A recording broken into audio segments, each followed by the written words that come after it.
Olá, meus amigos, tudo bem?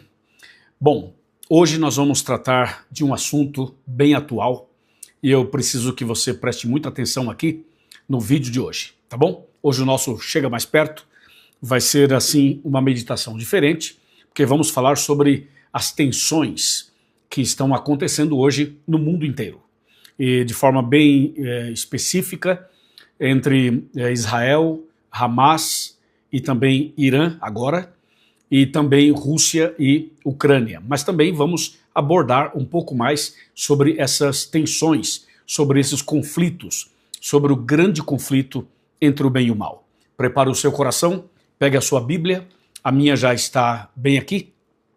Aliás, tenho várias Bíblias aqui. Hoje estou fazendo sentado porque a gente vai citar algumas coisas. Vou usar também algumas informações aqui no meu computador, de vez em quando vou olhar para esse lado, para que a gente possa então trazer informações assim bem importantes, mas o meu assunto não é jornalístico, não é especulativo, não é especificamente sobre a guerra em si, mas o meu assunto é bíblico, é profético, é apocalíptico, é espiritual, é escatológico, é para que a gente se prepare para a volta de Jesus. Amém?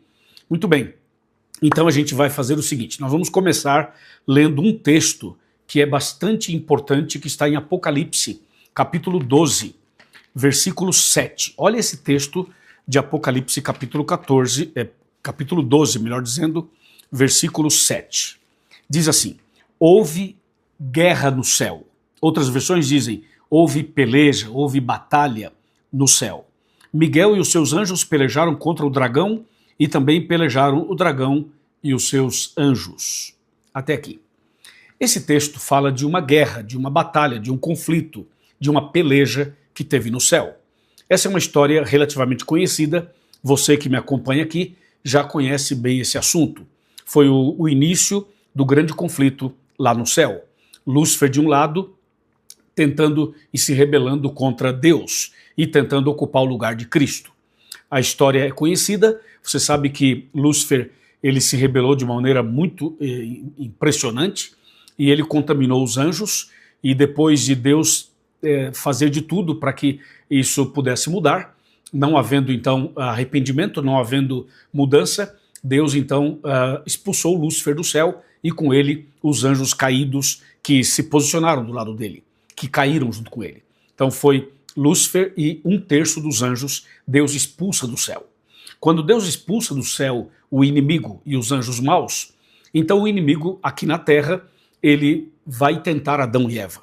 Ele tenta Adão e Eva, conforme está em Gênesis 3, Adão e Eva caem na tentação, desobedecem à ordem de Deus, deixam de ouvir a voz de Deus e passam a dialogar com o inimigo, e esse diálogo com o inimigo resultou no pecado. O pecado começa de uma forma gradual, primeiro a separação, depois deixa de dar ouvidos a Deus, passa a dar ouvido ao inimigo, depois pega do fruto e come do fruto proibido, consequentemente o ser humano quebrou aquele princípio e pecou. O pecado então entra na vida de Adão e Eva, e como eles eram os primeiros seres humanos, a partir deles nós todos surgiríamos depois. Então, toda pessoa que nasce nesse mundo, nasce com a natureza pecaminosa por conta do pecado que Adão e Eva cometeram. Bom, então você e eu somos pecadores, os americanos são pecadores, os ucranianos são pecadores, os russos são pecadores, os iranianos são pecadores, os israelitas são pecadores, todos os seres humanos são pecadores. E por sermos pecadores, nós temos vários problemas. Um deles é o orgulho, a prepotência, né? O ser humano pensa só em si, não pensa no outro. Então, por aí vai gerando uma série de conflitos aqui na Terra. O conflito começou no céu, depois foi para o Éden e depois foi para a vida humana. Hoje o grande conflito está aqui dentro, né? Está dentro do coração, está aqui dentro da cabeça do ser humano, e aí mistura com tanta coisa, egoísmo, orgulho, tudo isso, inveja, enfim, a obsessão pelo poder, que foi uma das coisas que dominaram o coração de Lúcifer, e aí então começam a produzir uma série de conflitos aqui na Terra, além dos problemas de saúde, familiar, conjugal, financeiro, existencial, a natureza, os animais, os pássaros, enfim, tudo que Deus criou acabou sendo contaminado por conta do pecado. Mas especificamente o palco desse conflito hoje está dentro do coração humano, na mente, no coração humano. Então, a partir daí, a gente começa a entender um pouco mais esses problemas que tem no mundo hoje. Só para você ter uma ideia, eu vou ler aqui para você umas informações que nós extraímos, obviamente, de fontes fidedignas.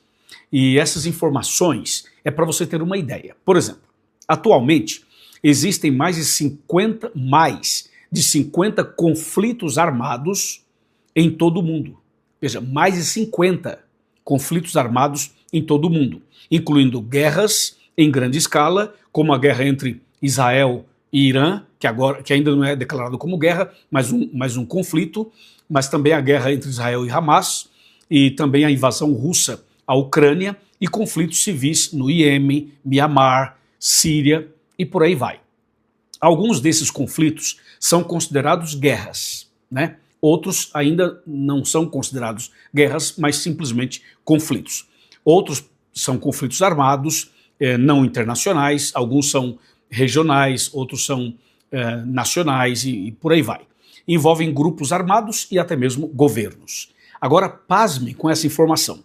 Existem, nosso planeta dividido, organizado em 6 continentes. Há uma discussão aí, 6 ou 7, mas há um consenso que são 6. 6 continentes no mundo. São eles: continente americano, alguns dividem América do Norte e América do Sul, mas nós não vamos fazer isso. Então, são 6 continentes. Um deles é continente americano, o outro continente africano, o outro continente asiático, o outro continente europeu, depois a Oceania e depois a Antártida.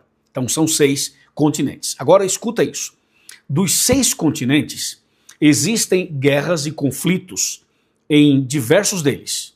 Ou seja, dos 6, 4 continentes têm focos de conflitos e guerras. Imagina, são 6 e dos 6, 4 estão vivendo alguma situação de conflito armado ou guerra, porque às vezes o conflito ainda não é declarado como guerra. Então veja só, essas guerras e conflitos em diversos continentes, os principais são na África, Ásia, Oriente Médio e Europa. Mais especificamente, conflitos ativos podem ser encontrados em países como Ucrânia, Israel, Gaza, Síria, Iêmen, Sudão, Etiópia, Mianmar, Nigéria, Burkina Faso, entre outros.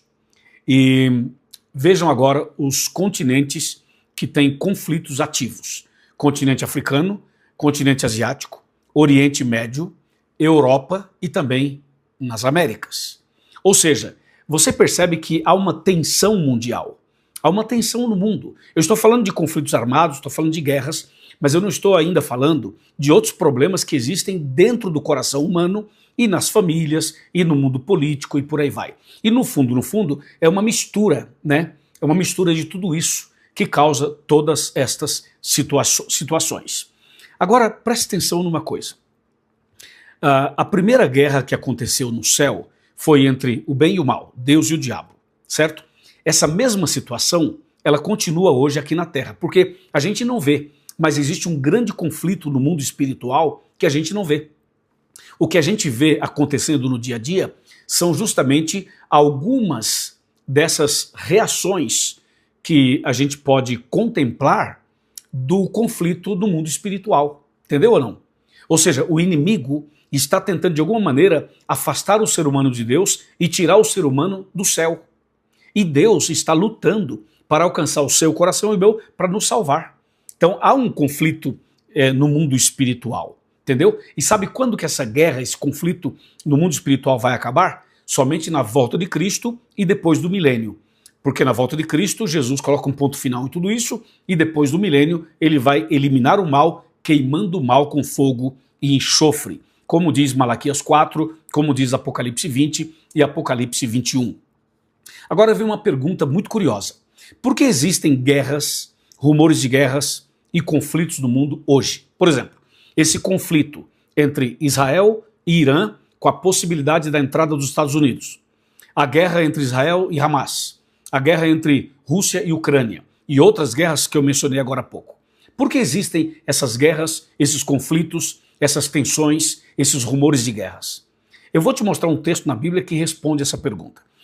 Se você perguntasse isso para um cientista, político, para alguém que entende da geopolítica, se você perguntar isso para os especialistas em guerras e em conflitos, eles vão dar uma série de informações. Vão dizer que é uma questão de petróleo, é uma questão também de poder, é uma questão de enriquecimento de urânio, eles vão dizer que é uma questão de ter ou não ter uma bomba atômica, ou seja, tudo isso faz parte. Mas eu vou te mostrar a origem, a essência, da onde vêm as guerras, os conflitos, as batalhas e essas tensões todas. Qual é a origem de tudo isso? Vou te mostrar aqui. Pega a Bíblia e abra comigo em 2 Timóteo, capítulo 3. 2 Timóteo, capítulo 3, a partir do versículo 1. Aí você já vai entender rapidamente da onde vem tudo isso. 2 Timóteo 3, a partir do verso 1. Sabe, porém, isto: nos últimos dias sobrevirão tempos difíceis. Já está claro. Verso 2. Pois os homens serão egoístas, avarentos, jactanciosos, arrogantes, blasfemadores, desobedientes, ingratos, irreverentes, afeiçoados, implacáveis, caluniadores, sem domínios de si, cruéis, inimigos do bem, traidores, atrevidos, enfatuados, mais amigos dos prazeres que amigos de Deus. Pronto, está aqui a resposta. Está aqui a resposta. Por exemplo, se você falar da fome, por exemplo, você não acha que tem comida no mundo para alimentar todo mundo e ainda sobra? Tem. E por que tem gente que passa fome? Por essas razões aqui. O orgulho, o egoísmo, a arrogância, ou seja, as pessoas só pensam em si. Ou seja, poucas pessoas têm muito e muitas pessoas não têm nada.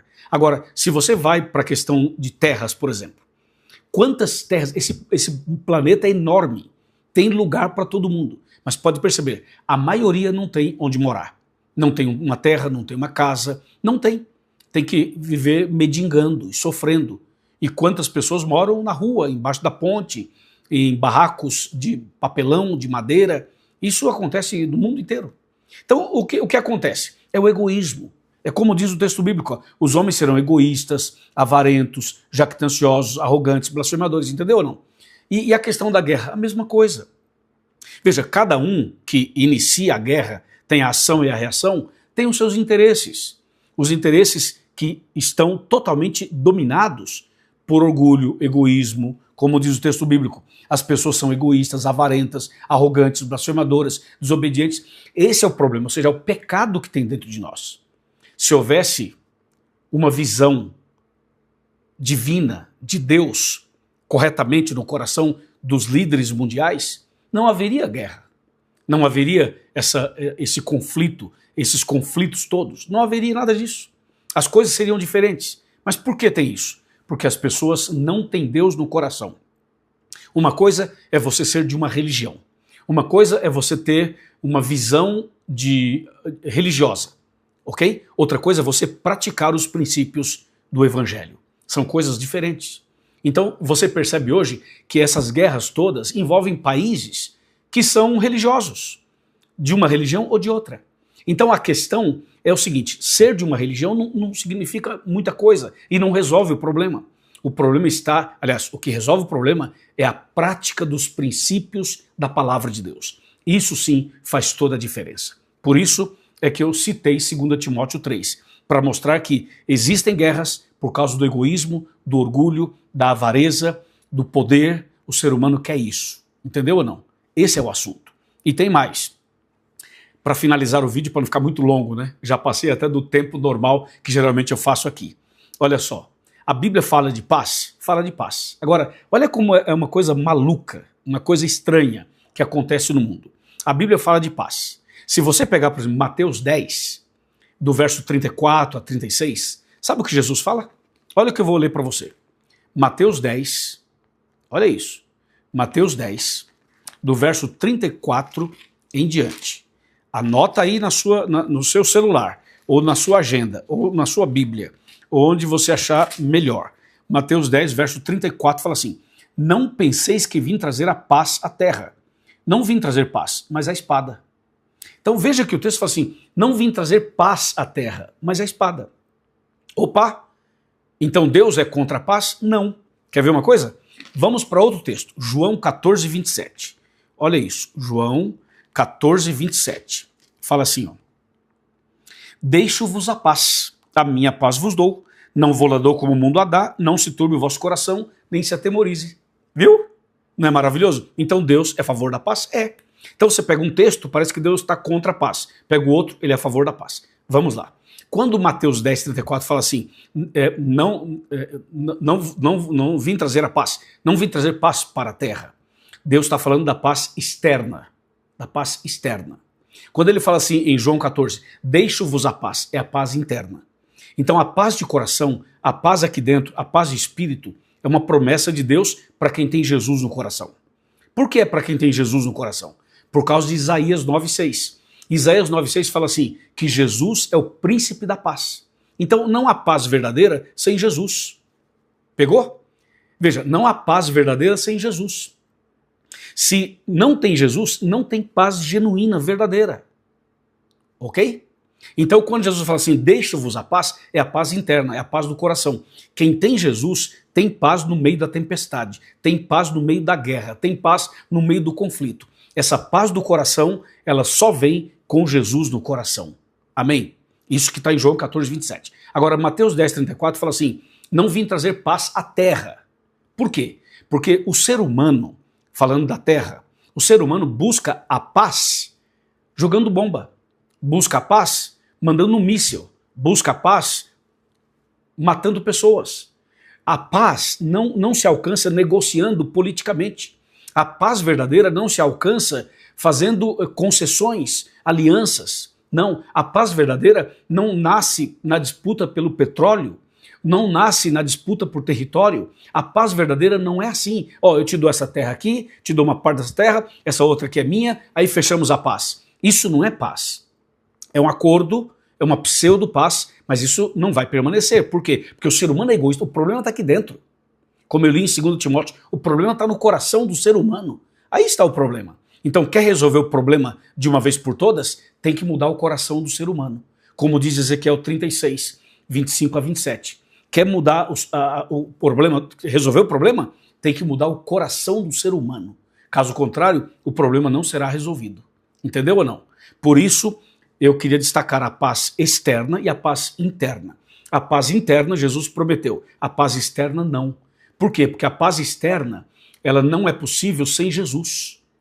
E o ser humano é egoísta, é avarento, é jactancioso, é arrogante, é blasfemo, entendeu? E por aí vai. E até em nome de Deus, acaba fazendo barbaridades terríveis, é ou não é? E aí eu finalizo o vídeo, já passei muito do meu tempo, mas eu finalizo o vídeo dizendo o seguinte, haverá um tempo em que o mundo inteiro vai dizer assim, agora temos paz. Porque haverá negociações. Com certeza eles vão ter momentos de consenso. Mas para ter esse momento de consenso, eles vão buscar ajuda em um personagem, um líder religioso, que de acordo com 2 Tessalonicenses 2, é aquele que se assenta como Deus, no trono de Deus, querendo parecer Deus. Então, o mundo está indo nessa confusão toda e vai piorar. Só que vai chegar uma hora que o mundo inteiro vai entender que precisa de um líder. E esse líder é um líder religioso e também político. E 2 Tessalonicenses 2, versos 3 e 4, fala que esse líder é aquele que se assenta como Deus, ostentando-se como se fosse o próprio Deus. Quando isso acontecer, haverá uma aparente paz no mundo. O mundo parece que vai ficar tranquilo, entendeu? Parece assim. Mas veja só o que diz a Bíblia. Primeira carta de Paulo aos Tessalonicenses, capítulo de número 5, versículo de número 3. Observe. Quando andarem dizendo paz, paz e segurança, eis que lhes sobrevirá repentina destruição, como vem as dores de parto da que está para dar à luz, e de nenhum modo escaparão. Então, haverá um tempo de paz no mundo, sob a liderança desse líder religioso e político, mas quando andarem dizendo paz, paz e segurança, virá destruição repentina. Por quê? Porque essa pseudo-paz, é uma negociação e não é uma conversão, entendeu? É uma negociação, mas não é uma conversão. E Lucas 21, 28 fala assim, quando vocês observarem essas coisas, quando essas coisas começarem a acontecer, levantai a vossa cabeça, porque a vossa redenção se aproxima. Jesus está voltando, essa é a verdade. Pega Mateus 24, a Bíblia menciona os eventos finais, e nesses eventos finais estão os conflitos, os rumores de guerras e as guerras. E tudo isso está dizendo que nós estamos nos últimos tempos e que em breve Cristo Jesus voltará. Meu amigo e minha amiga, você deseja se preparar para a volta de Jesus? Deseja ter paz no seu coração e deseja ter segurança em Cristo para que aconteça o que acontecer, você estará seguro, estará segura, protegido e protegida. Quem anda com Deus está protegido. Lembra do Salmo 91? O Salmo 91 diz assim, aquele que habita no esconderijo do Altíssimo, à sombra do Onipotente descansará. 1000 cairão ao teu lado, 10.000 à tua direita, mas tu não serás atingido. Amém? Então, eu pergunto, você quer estar no esconderijo do Altíssimo? Você quer estar protegido nos braços de Jesus? Você quer ter Jesus na sua vida, andar com Ele e se preparar para a volta de Cristo? Se você deseja, levante a sua mão e diga, eu aceito. Diga isso, eu aceito. Escreva aqui nos comentários dizendo, eu aceito, eu quero isso para a minha vida. Escreva nos comentários. E eu vou orar por você e você ora por mim também. Depois da oração, procure uma igreja adventista do sétimo dia mais perto da sua casa. Fala que você assistiu esse vídeo e que eu estou lhe convidando para ir a uma igreja adventista e tenha certeza, o pastor, a nossa liderança, vai te receber com todo carinho e te ajudar na preparação para a volta de Cristo. Amém? Vamos orar. Senhor, nosso Deus e nosso Pai, obrigado pela mensagem de hoje. Abençoe este homem, esta mulher, esta família, esta pessoa que ora comigo. Derrama sobre ele, sobre ela, o poder do Espírito Santo. Que essa pessoa esteja no esconderijo do Altíssimo. Que essa pessoa esteja em Cristo, para que em Cristo possa ser vitorioso e vitoriosa. Coloca a tua mão sobre nós. Tenhas compaixão do nosso mundo. Abençoe o Irã. Abençoe o Irã. Abençoe Israel. Abençoe os Estados Unidos. Abençoe a Rússia. Abençoe a Ucrânia. E abençoe também os demais países envolvidos em conflitos, que a tua mão esteja ali, que a tua graça esteja ali, que a tua misericórdia esteja ali, acima de tudo para levar os homens ao arrependimento, à mudança de postura e à verdadeira conversão. É o que pedimos e agradecemos, em nome de Jesus. Amém. Amém. Se você gostou desse vídeo, compartilhe com seus amigos. Dê o seu like e faça os seus comentários. E se você ainda não se inscreveu em nosso canal, por favor, eu te peço humildemente que se inscreva em nosso canal e siga as nossas mensagens aqui diárias. Fica na paz. Amém.